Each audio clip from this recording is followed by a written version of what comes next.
할렐루야. 11월 28일 월요일입니다. 시편 말씀 35편 1절부터 18절까지 말씀을 읽고 은혜 나누도록 하겠습니다. 여호와여, 나와 다투는 자와 다투시고 나와 싸우는 자와 싸우소서. 방패와 손방패를 잡으시고 일어나 나를 도우소서. 창을 빼사 나를 쫓는 자의 길을 막으시고 또 내 영혼에게 나는 네 구원이라 이르소서. 내 생명을 찾는 자들이 부끄러워 수치를 당하게 하시며 나를 상해하려 하는 자들이 물러가 낭패를 당하게 하소서. 그들을 바람 앞에 겨와 같게 하시고 여호와의 천사가 그들을 몰아내게 하소서. 그들의 길을 어둡고 미끄럽게 하시며 여호와의 천사가 그들을 뒤쫓게 하소서. 그들이 까닭없이 나를 잡으려고 그들의 그물을 웅덩이에 숨기며 까닭없이 내 생명을 해하려고 함정을 팠사오니 멸망이 순식간에 그들에게 닥치게 하시며 그가 숨긴 그물에 자기가 잡히게 하시며 멸망 중에 떨어지게 하소서. 내 구원 영혼이 여호와를 즐거워하며 그의 구원을 기뻐하리로다. 내 모든 뼈가 이르기를 여호와와 같은 이가 누구냐? 그는 가난한 자를 그보다 강한 자에게서 건지시고 가난하고 궁핍한 자를 노력하는 자에게서 건지시느니라 하리로다.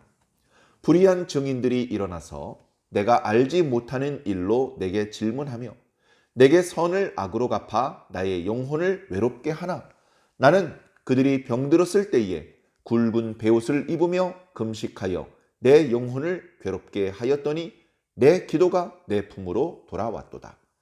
내가 나의 친구와 형제에게 행함같이 그들에게 행하였으며 내가 몸을 굽히고 슬퍼하기를 어머니를 곡함같이 하였도다. 그러나 내가 넘어짐에 그들이 기뻐하여 서로 모임하여 불량배가 내가 알지 못하는 중에 모여서 나를 치며 찢기를 마지 아니하는도다. 그들은 연회에서 망령되이 조롱하는 자같이 나를 향하여 그들의 이를 갈도다. 주여, 어느 때까지 관망하시려 하나이까? 내 영혼을 저 멸망자에게서 구원하시며 내 유일한 것을 사자들에게서 건지소서. 내가 대회 중에서 주께 감사하며 많은 백성 중에서 주를 찬송하리이다. 아멘. 자, 한 주간의 일상이 시작되는 첫 번째 날 월요일입니다. 또다시 새로운 시편이 시작됩니다. 오늘의 시편도 앞뒤에 있는 시편과 유사하게 의인이 고통 중에 하나님의 도와주심을 탄원하는 그런 내용으로 되어 있습니다. 이 시인은 하나님 편에 서 있는 의인으로서 매우 힘겨운 싸움을 지금 싸우고 있습니다.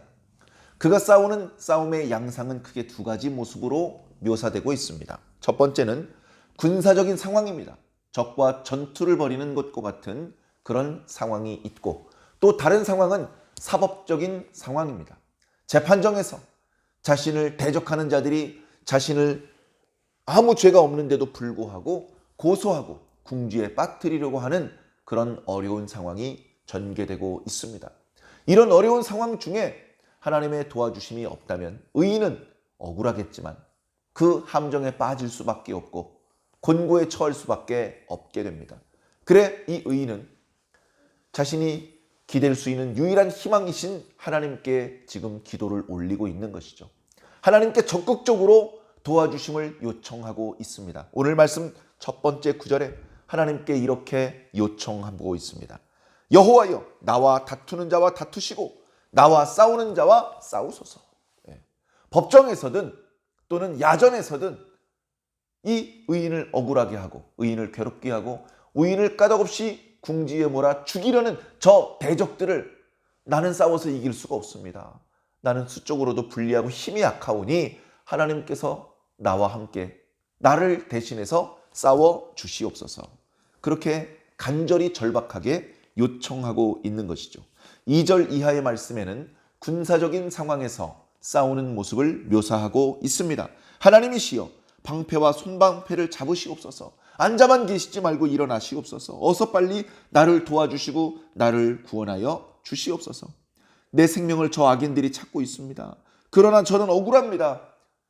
저들은 까닭없이 나를 죽이려고 하고 있습니다. 예. 까닭없이 나를 죽이려고 한다는 그런 표현이 7절에 2번 나타나고 있는데요. 이 표현을 들으면서 우리는 전에 묵상했었던 욥기 말씀이 떠오릅니다. 욥기 말씀. 하나님이시여, 욥이 까닭없이 하나님을 경외하겠습니까? 하나님께서 그에게 복을 주시기 때문에 그래서 하나님을 경외하는 것뿐입니다. 하나님께서 그에게 주셨던 복을 거두어 가신다면 그는 더 이상 하나님을 경외하지 않을 것입니다. 마귀가 그렇게 이간질했었죠. 하나님께서 허락하셔서 하나님께서는 마귀에게 욥을 시험하도록 허락하셨습니다. 2차례에 걸쳐서 하나님께서 허락하셔서 마귀가 욥을 괴롭게 했는데요. 첫 번째는 하나님께서 주셨던 모든 소유를 다 불어버리게 하셨습니다.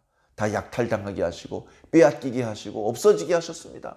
그런데 가진 소유를 다 잃어버렸는데도 불구하고 욥은 사탄 마귀가 이야기했던 것처럼 하나님을 원망하지 않았습니다.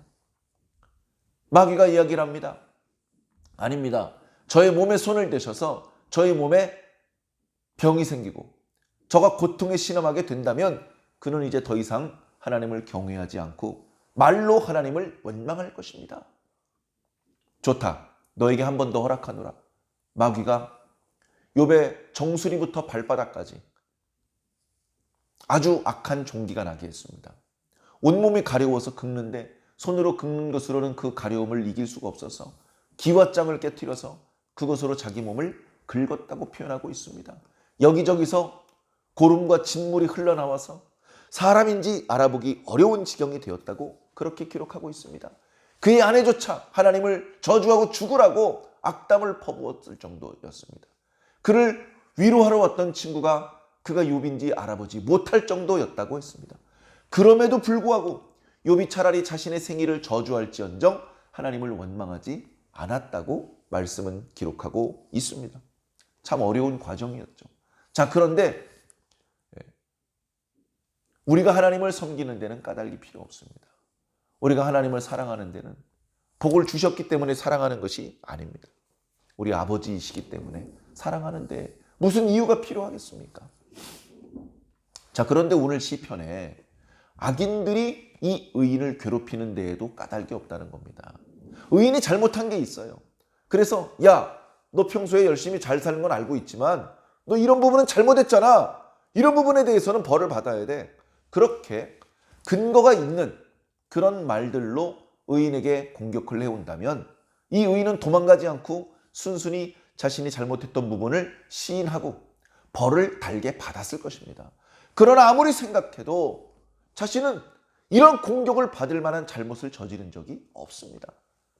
하늘을 보면서 부끄러움이 없는 것이죠. 그런데도 불구하고 하나님, 저 악인들은 까닭 없이 계속해서 저를 공격하는데 저들은 아무 근거 없이 저를 공격하고 있습니다. 그런데 경고도 아니고 이건 저의 생명을 빼앗아가기 위해서 공격하는 것입니다. 하나님, 제 힘으로는 당할 수가 없습니다. 주님께서 도와주시옵소서. 저들이 저를 공격해 오는데 그들이 공격해 오는 길을 가로 막아주시옵소서. 하나님의 천사들을 보내셔서 하나님 싸워주시옵소서. 하나님, 저들이 다니는 길을 어둡고 미끄럽게 해주시옵소서. 그리고 주의 천사들이 그들을 추격해서 그들을 다 도말하여 주시옵소서. 그렇게 군사적인 상황에서 하나님의 도와주심, 하나님께서 대신 싸워주실 것을 간절히 요청드리는 것이죠. 그런 어려운 지경의 억울한 상황 속에 간절히 하나님께 기도하고 하나님께서 응답하셔서 도와주신다면 어떻게 되겠습니까? 구원을 맛보게 되겠죠. 할렐루야. 하나님 감사합니다. 과연 하나님께서는 살아계시는군요. 하나님께서는 의로우신 분이군요. 하나님께서는 의인의 기도를 들어주시는 분이군요. 그렇게 하나님께서 지금 제 기도를 들어주신다면 저는 하나님의 의로움을 찬양할 것입니다. 기뻐할 것입니다. 송축할 것입니다. 오늘 우리가 묵상하는 시편 35편은 이렇게 하나님께 찬양을 약속하는 그런 내용이 3번 나타납니다. 그래서 이 긴 시편의 내용을 그 찬양하는 부분으로 단락을 끊어서 이렇게 내용을 살펴보기도 합니다. 그래서 첫 번째 찬양에 대한 서약이 9절과 10절에 나타나죠. 하나님, 제 영혼이 하나님을 즐거워할 것이고요. 하나님의 구원을 기뻐할 것입니다. 내 모든 뼈가 말할 것입니다. 하나님과 같은 분이 어디 계시냐? 하나님께서는 가난한 자를 강한 자의 손에서 건지시고 궁핍한 자를 그 노력하는 자의 손에서 건지시는 분이다라고 찬양할 것입니다. 그렇게 약속을 하고 있는 것이죠. 그러나 이 의인을 둘러싸고 있는 어려움은 다 끝난 것이 아닙니다. 이어지는 말씀 11절부터는 사법적인 상황에서 의인이 괴로움을 당하는 모습을 묘사하고 있습니다. 불의한 증인들이 일어나서 내가 알지 못하는 일로 나에게 질문한다. 막 추궁하고 막 궁지에 몰려고 하는 것이죠. 그들이 철천지 원수인 것처럼 나를 못 잡아먹어서 안달이 나고 서로 눈짓하면서 자기를 궁지에 몰려고 그렇게 하고 있습니다. 자, 그런데 이런 상황에서도 의인은 그들을 위해서 기도합니다. 자신을 궁지에 몰려고 하는 그 악인들, 자신에 대하여 불리한 거짓 증언을 일삼는 그들을 향해서 기도합니다. 저는 그들이 병들었을 때 굵은 베옷을 입고 금식해서 그들의 영혼을 위해서 내 영혼을 힘을 다해서 기도했습니다. 자, 그러나 의인이 기도한다고 다 이루어지는 것은 아닙니다. 의인이 어떤 악인을 위해서 기도합니다. 그 기도가 이루어져서 악인이 병고침을 얻고 악인이 하나님의 은혜를 체험한 이후에 의인과 관계가 좋아질 수도 있습니다. 내가 당신을 오해했구려. 당신은 신실한 하나님의 사람입니다. 내가 전에 당신을 오해해서 했던 모든 말들을 용서해 주십시오. 이렇게 관계가 개선되는 수도 있겠습니다만은 그렇게 관계가 개선되지 않는 사람도 있습니다. 아무리 위에서 기도를 해 주어도 고마운 줄 모르고 여전히 대적자가 되어서 의인을 괴롭히는 사람들도 있죠. 그런 경우에는 의인이 그를 위해서 기도할지라도 그 기도가 그 사람에게 이루어지지 않고 기도했던 의인에게 돌아온다. 그렇게 지금 말씀하고 있는 것입니다. 내가 내 영혼을 괴롭게 하였더니 내 기도가 내 품으로 돌아왔도다. 기도가 그에게 이루어지지 않았다는 것이죠. 이게 참 놀라운 것입니다. 하나님의 백성이 누군가를 복을 빌어줘요. 그러면 그 사람이 복을 받습니다. 그런데 그 사람이 복을 거절하는 경우도 있어요. 에이, 설마 누가 복을 거절할까? 그러나 복을 거절하는 그런 미련한 사람들, 악한 사람들도 세상에 많이 있습니다. 그러면 어떻게 되느냐? 이미 선포했던 그 축복은 없어지는 것이 아니라 너희들이 빌어주었던 그 축복이 너희 자신에게 돌아올 것이다. 예수님께서도 말씀하셨던 것입니다. 하나님의 백성들에게는요, 좋은 게 돌아와요. 저주는요, 악한 사람들에게 돌아갑니다. 네가 복을 빌면 그가 복을 받을 것이다. 네 주변 사람들이 너에게 복을 빌면 너도 복을 받고 너에게 복을 빌어주었던 사람도 복을 받을 것이다. 네 주변 사람들 중에서 너를 저주한다면 그 저주가 너한테는 임하지 않을 것이지만 그 저주가 너를 저주했던 사람에게 돌아갈 것이다. 좋은 것은 하나님의 사람들에게, 안 좋은 것은 악인들에게 돌아가게 만드시는 것이 하나님의 정의인 것입니다. 자, 그렇게 기도해 주었는데도 고마운 줄 모릅니다.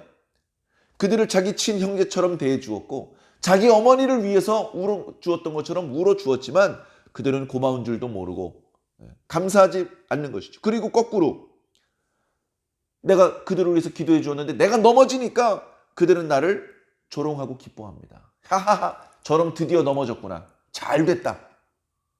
자신을 위해서 기도해 준 사람을 향하여서 그렇게 대하더라는 것입니다. 그들이 얼마나 악한 자들입니까? 불량배처럼 모여서 이 의인을 찢어 발기기를 멈추지 않는다. 그렇기 때문에 하나님 이제 개입해 주셔야겠습니다. 하나님, 저들의 괴롭힘 너무 심합니다. 하나님 빨리 도와주지 않으십니까? 17절에 보면요. 주여 어느 때까지 관망하시려고 하십니까? 어느 때까지 안 도와주시고 기다리기만 하십니까? 어느 때까지 구경만 하고 계실 겁니까? 어느 때까지 저 악인이 저를 괴롭히도록 내버려 두실 겁니까? 제가 정말로 죽어야 되겠습니까? 하나님, 더 지체하지 마시고 빨리 도와주시옵소서. 하나님께서 저를 도와주셔서 구원해 주시고 건져 주신다면 제가 많은 사람 앞에서 주님 앞에 감사할 것이며 많은 백성 중에서 주님을 찬송할 것입니다. 이렇게 두 번째 하나님께 찬양할 것을 서약하는 내용으로 오늘 우리가 함께 읽은 말씀이 마무리되고 있습니다. 이렇게 의인들에게는 고난이 있습니다. 의인들이 당하는 고난을 당해 마땅한 이유가 있는 것들이 아닙니다. 악인들은 까닭없이 의인들을 괴롭힙니다. 베드로 사도도 애매히 고난을 받는 자는 복이 있다라고 하셨습니다. 자신이 잘못해서 벌을 받는 것이라면 무슨 위로받을 것이 있고 축복받을 일이 있겠습니까? 그러나 애매한 고난, 굳이 이유가 있다면 하나님을 잘 믿는, 예수님을 잘 믿는 그분의 방법대로 살았던 그런 이유밖에 없습니다. 다 거짓말을 하는 상황 속에 혼자 정직을 말하고 모두가 불의에 가담했는데 혼자 깨끗하게 살 때에 악인들은 의인을 부담스러워하고 그 의인들을 미워하는 겁니다. 야, 너는 왜 우리와 함께 불의를 같이 저지르지 않느냐? 너 우리를 나중에 고발하려고 하느냐? 빨리 이 불의에 같이 참여해라. 그렇게 하지 않으면 우리가 너를 가만히 두지 않겠다. 악인들의 심보가 다 그런 불의함과 난폭함과 그런 두려움에서 나오는 것들이죠. 그런 위협이 있을 때 의인들이 무릎을 꿇는다면, 불의와 타협한다면 어찌 의인이라 할 수 있겠습니까? 사랑하는 성도 여러분, 불의와 타협하지 않으려고, 죄와 손잡지 않으려고 지금까지 발버둥 치면서 잘 견뎌오셨다면 그 과정이 힘들더라도 마지막 순간까지 불의와 타협하지 않으시기 바랍니다. 끝까지 인내하고 끝까지 정절을 지켜야만 상급이 있는 것입니다. 중간에 변절할 것 같으면 뭐하러 인내했습니까? 우리들은 끝까지 하나님을 놓지 않아야 됩니다. 어려움이 당할 수 있습니다. 애매한 고난이 갑자기 찾아올 수 있습니다. 그런 상황이 되면 상당히 당황스럽죠. 상황이 놀랍죠. 억울하죠. 제대로 대처를 하지 못할지도 모릅니다. 그러나 그런 상황이 되더라도 이상하게 생각할 필요 없습니다. 원래 의인들에게는 그런 것들이 찾아올 수 있는 것입니다. 그런 상황이 되었을 때 아니야, 이거 뭐가 잘못됐어 하면서 뭘 바로잡으려고 한다면 잘 안 될 것입니다. 그때 우리가 선택할 수 있는 방법은 바로 기도입니다. 바로 기도입니다. 하나님, 제가 지금 이렇게 어려움을 당하고 있습니다. 하나님, 저희 대적들이 저와 싸우려고 지금 다가오고 있습니다. 하나님, 저를 대신해서 그들과 싸워주시옵소서. 저희 힘으로는 그들을 당해낼 수가 없습니다. 하나님께서 지켜주지 않으시면 저는 넘어질 수밖에 없습니다. 주님, 도와주시옵소서. 주님, 불쌍히 여겨 주시옵소서. 그렇게 하나님의 도와주심을 기도하는 것입니다. 또 악인들을 대할 때도 그 악인들을 하나님께서 진멸시켜 주시기를 기도하지만 또 때로는 그들에게 하나님께서 선처해 주실 것을 기도할 수도 있어야 됩니다. 그 악인들이 잘못되었을 때 쌤통이다 이렇게 말하는 것은 의인다운 모습이 아니라는 것을 오늘 말씀을 통해서 우리는 알 수 있습니다. 이 말씀을 읽은 모든 사람들은 자신이 의인인 줄 압니다. 자신이 주변에서 자신을 괴롭히는 사람이 악인이라고 생각하면서 이 말씀을 읽게 될 것입니다. 그러나 때로 우리가 악인의 역할을 하고 있지는 않은지 돌아보아야 됩니다. 까닭없이 내 주변에 있는 사람을 미워하고 괴롭히고 그렇게 한 적은 없는지, 그리고 내 주변에 있는 사람들이 넘어졌을 때 그걸 기뻐하고 박수를 치고 쌤통이다 이렇게 말한 적은 없었는지, 우리 자신들에게 악인들의 모습이 있지는 않은지 잘 살펴보아서 하나님께서 기뻐하지 아니하시는 악인의 모습은 버리고 하나님께서 기뻐하시는 의인의 삶을 살아가는 것이 마땅한 줄로 믿습니다. 오늘도 또 이번 한 주간도 바로 이런 의인으로 살아주시기를 예수님 이름으로 간절히 축원합니다. 아멘.